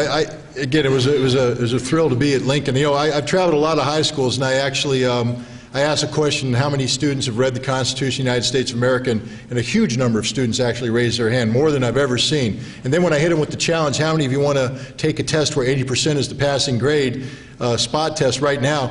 Most of them kept their hands up. It was impressive. I mean, so the fact that you're asking me a question that's constitutionally based is mind-boggling. When you speak, what you're talking about with the powers of the presidency, you're basically talking about the concept of the unitary executive, and this is something that's been happening for some time now. It's been a constant struggle since the birth of our nation. If you go read the Federalist Papers into what was the thought behind the Constitution. It's not just the words of the Constitution, but you have to breathe life into the Constitution. It's clear from the very beginning that we intended a separation, a stark separation of powers in our government between the executive and the legislative branch. The legislative branch was given sole authority to declare war. War powers authority. But this has eroded over time. And now what we have is a situation where people say that the president is the commander-in-chief, and therefore the president is solely empowered to make decisions about going to war. And we now have a president today, President Bush, who says that he has almost dictatorial powers when it comes to war, that the Congress and the Constitution don't matter. All that matters is he, the President of the United States. This has led to some absurdities, not only from the presidency, but from the vice presidency. How many people have been following the adventures of Dick Cheney, like Alice in Wonderland, where he's created a never-never land of constitutional ambiguity between the executive and the legislative, saying that as the President of the Senate, I am responsible to the legislative branch, but as the vice president, I'm part of the executive branch, therefore I'm responsible to neither, and I can do anything I want, including classify information and not be held accountable to the normal chains of authority. We laugh about this, ladies and gentlemen, but it is a violation of very principles we stand for as a nation. Now you say, what can be done? Only one thing can be done. Congress must stand up and defend its constitutional imperatives. But Congress will not do this. Congress will not do this so long as congressmen and women, our representatives, feel that the American people aren't demanding it. One thing I was trained, pounded in my head as a Marine Corps officer, because I was a righteous Marine Corps officer, and I would do what I thought was right. And I'd stand before my general, my colonel, oftentimes explaining myself, because I had a lot of explaining to do sometimes. And on one particular occasion, the general looked at me and he said, "Ritter, shut up." He goes, "I know you're right, son. But let me give you a little secret. When you're explaining, you're losing. And you're explaining, so you lost. Get out of my office." No congressman wants to stand up in front of their constituency and start explaining things to them. They want to keep it simple. So it's imperative that the constituents empower themselves with a knowledge base about the Constitution, understand the separations of power, and understand what it means when you hand unilateral unitary executive power to the president that extends beyond legislative and constitutional reach, because that's where we're at today. It is a huge problem. Sir, you are going to war. Your generation will go to war. One of the saddest things is that I traveled to high school after high school after high school in 2001, 2002, telling high school sophomores, juniors, and seniors that you better wake up because this is your war.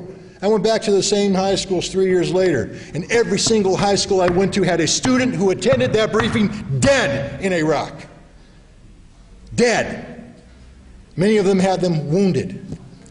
This is not something that this generation needs to experience.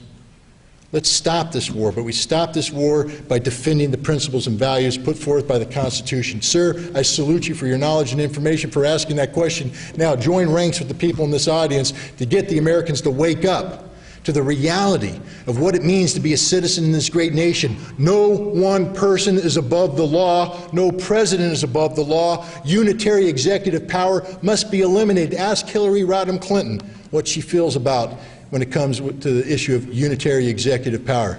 She's on the same page as George W. Bush, sadly. The final question for the speakers asks for their recommendations for the best sources of information on these issues. Okay, best sources of information to figure out what's really going on in Iran and the Middle East. I read every day. I read the website that I think is head and shoulders above all the others, just because it's so simple to use, is commondreams.org. Commondreams.org gives you The Guardian, which covers the Mideast, so different than our media. The British Independent, especially Patrick Coburn, who covers the Mideast, so different than our media. Scott Ritter's columns are always on Common Dreams. My columns, Amy Goodman's columns, Amy Goodman's transcripts. You can all find it on commondreams.org. And it's, I think, in my view, the best of the mainstream media and the best of the independent media and the best of the European media.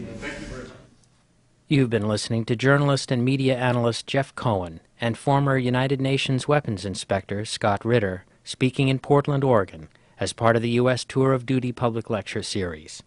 To find out more about the U.S. Tour of Duty campaign, please visit their website at www.ustourofduty.org.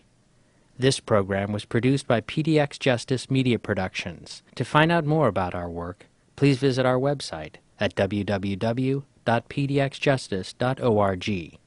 You'll find links to resources for more information on this and other topics, and you'll find programs with speakers such as Naomi Klein, Noam Chomsky, Raed Jarrar, Susan Faludi, and many others. Thanks for tuning in, and thanks for supporting listener-sponsored radio, public access cable television, net neutrality, and all forms of grassroots, democratic, community media.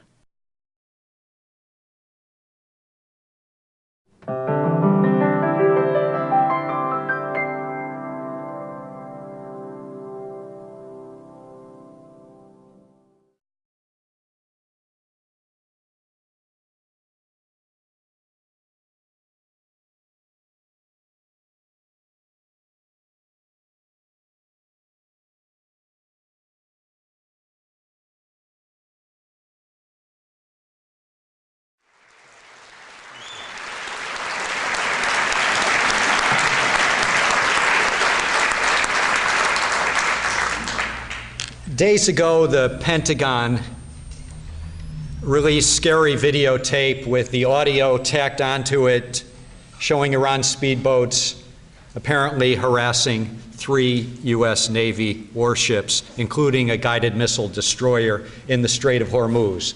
That's the same place 20 years ago that a U.S. guided missile near the end of the Iran-Iraq War brought down an Iran civilian airliner, killing nearly 300 people, including 66 children.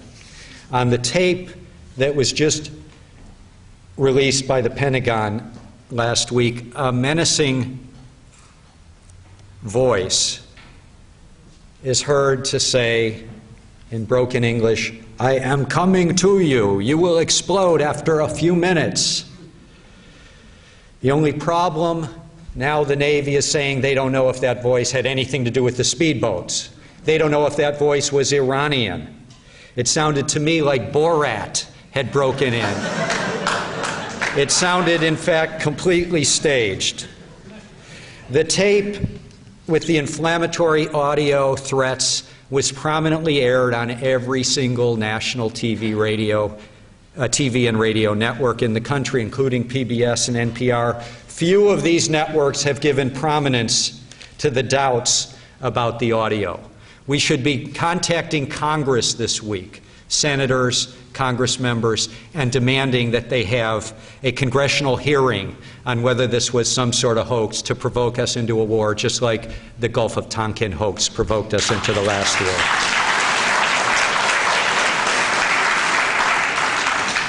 The tape was used by President Bush to threaten Iran yet again with the words, "No option is off the table." He called it a provocation. It was nicely timed, this tape.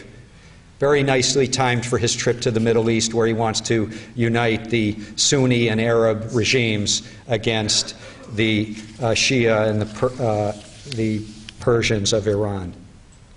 Cheney, as you know, was in the Gulf a while back threatening Iran. American citizens have to ask themselves, who's threatening whom? Who's provoking whom?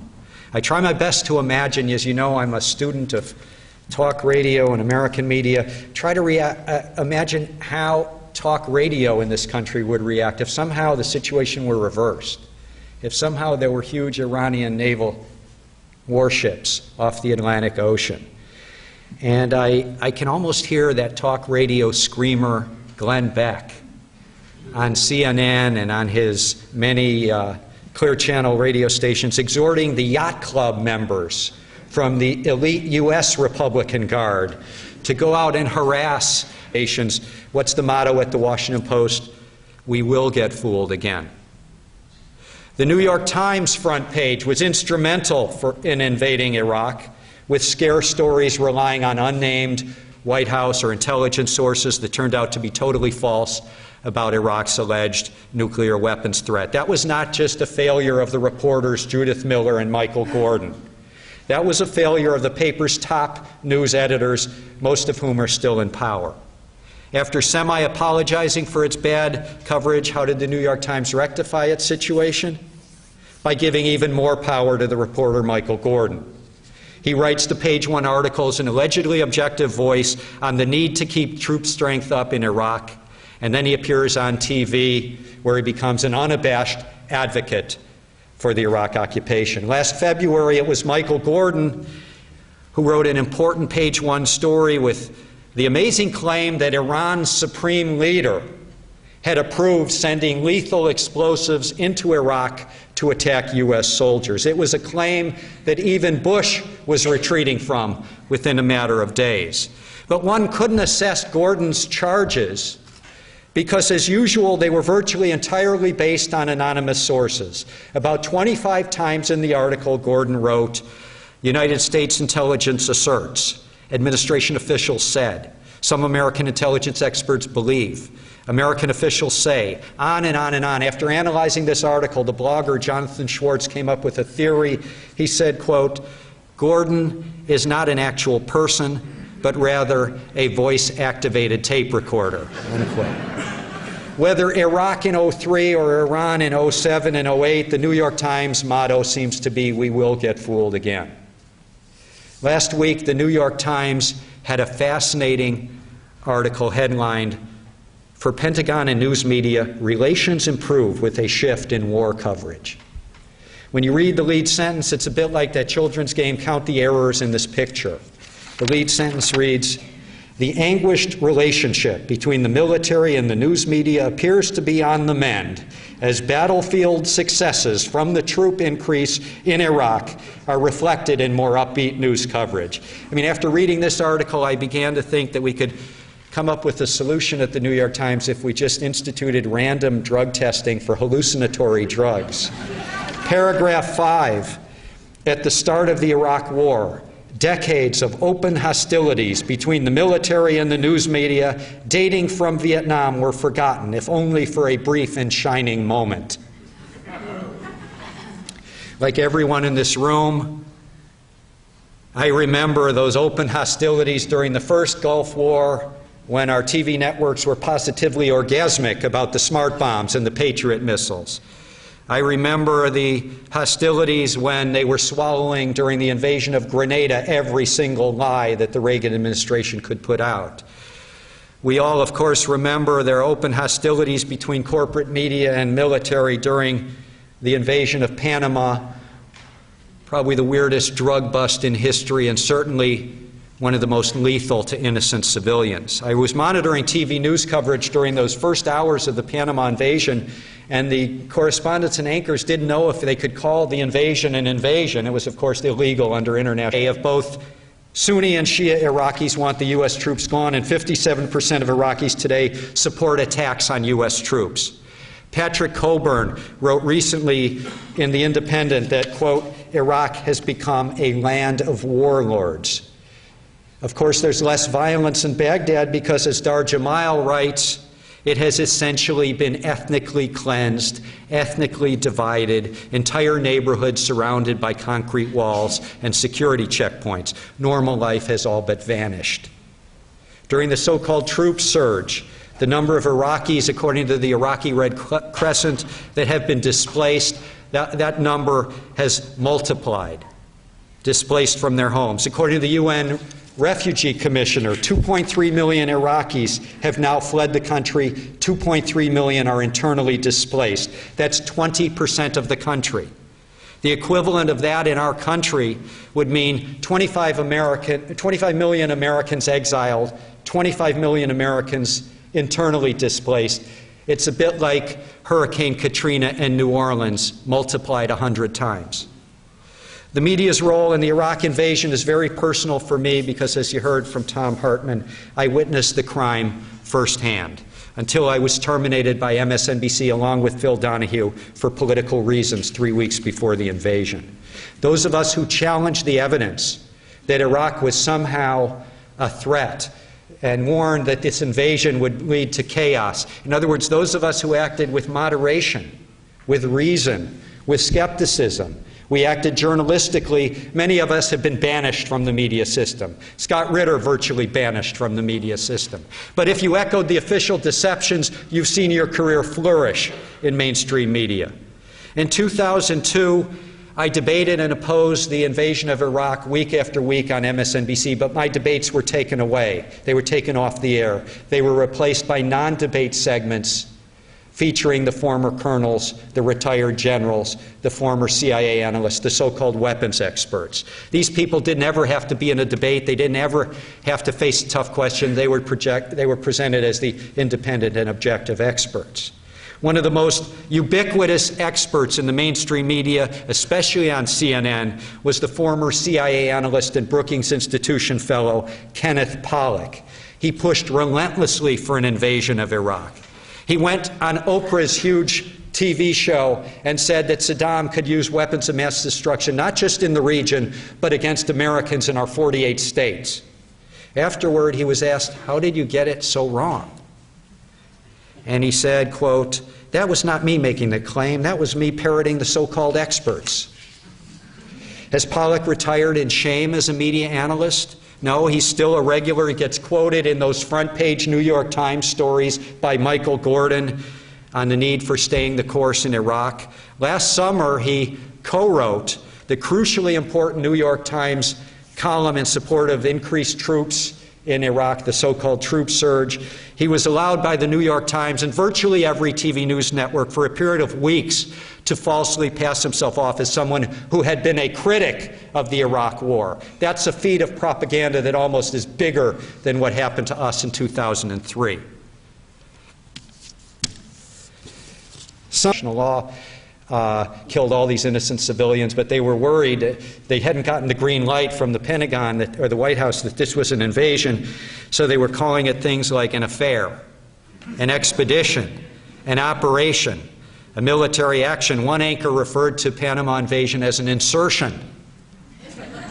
Some of you may have noticed that I can work myself into a fit when discussing the New York Times. Trust me that even if you don't read the New York Times, that paper is so influential that you are getting the Times biases on economic policy, foreign policy, elections here and abroad, no matter what mainstream media you consume, especially if you consume The Oregonian, especially if you consume NPR. My friends worry that one day I'm going to let the New York Times provoke me into a heart attack or a stroke. Rest assured that I use the Times as a source of mirth and laughter. It's usually unintended laughter. When the New York Times puts clothes on the emperor, it just makes me laugh. Last year, during the perjury trial of Vice President Cheney's chief of staff, a Times News report stated, "The trial has chipped away at the public image of Mr. Cheney as a sober-minded policy architect." That got through a couple editors. You have to understand, when you're reading the Times, it's the most edited newspaper in the country. I also turned to the funniest part of the New York Times, which is the corrections box. The main function of that box, of course, with its picayune corrections of utterly insignificant facts, is to say everything else we reported yesterday is totally true. A few days ago, the Times offered this correction. A front-page article about the elevation of Benazir Bhutto's 19-year-old son to succeed her as chairman of the Pakistan People's Party misstated the name of the college he attends at Oxford University. It is Christ Church, not Christ Church College. Like a lot of you, I wasn't sleeping well until that correction was... but here's the more substantive correction that I've been waiting to see for years, and I am not holding my breath. But this is the correction we all have to be thinking about when we read the New York Times, Washington Post, Oregonian, the so-called liberal papers. Yesterday's reporting was based on the assumption that U.S. foreign policy is motivated by noble intentions and democratic aims, unaffected by economic or corporate interests. That assumption is wrong. We regret the error and retract all of yesterday's coverage.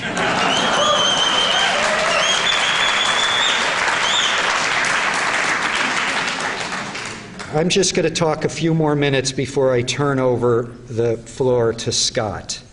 But I want to ask the trivia nuts out there, who here can tell me what the subtitle is of the movie Dr. Strangelove? Yes, you've got it. How I Learned to Stop Worrying and Love the Bomb. You could put a similar subheadline lately on mainstream coverage of Iraq. How I Learned to Stop Worrying and Love the Occupation.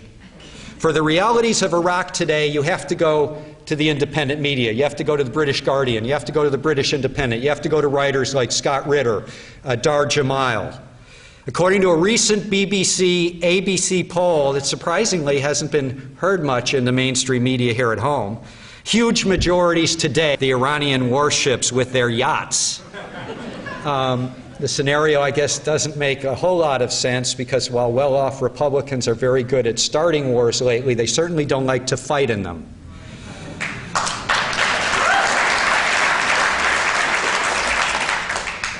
I think of Mitt Romney endorsing as loudly as he can the occupation of Iraq, 120%, endorsing the threats to Iran, and I think about his 5 military-aged sons bravely fighting off the terrorists from Iowa to New Hampshire to Michigan to South Carolina. My focus, of course, is media. When it comes to mainstream media, there is one imperative, one rule that best explains U.S. coverage of war and military intervention. With apologies to the WHO, that rule is, we will get fooled again. Sometimes corporate media will debate military tactics or the pace of military success, but rarely do they question the legality, the morality, the divine right of U.S. military or CIA to invade in country after country across the globe. From the perspective of independent, accurate journalism, mainstream media coverage of the run-up to the invasion of Iraq was a massive failure. Unfortunately, we know from a historical perspective, if we've seen the new War Made Easy movie featuring Norman Solomon, you know that mainstream media have repeatedly throughout history led our country into war or invasion, repeatedly based on concocted evidence, false pretense, repeatedly relying on official sources who were unreliable and usually unnamed. One of the prime culprits globally in the journalistic failure called Iraq was a former employer of mine, the media mogul Rupert Murdoch. His media outlets were the loudest in continent after continent after continent, from Australia to England to here, with Fox News Channel and the New York Post and the Weekly Standard, in pushing the loudest for war with Iraq. And now he owns the Wall Street Journal.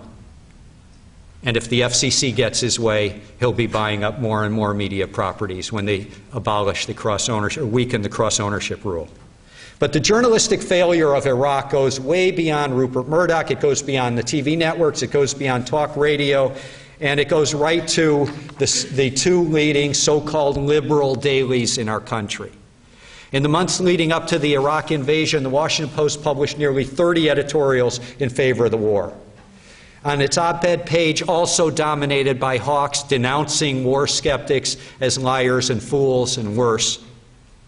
After semi-apologizing for its coverage leading up to the invasion of Iraq, how did the Washington Post rectify the situation?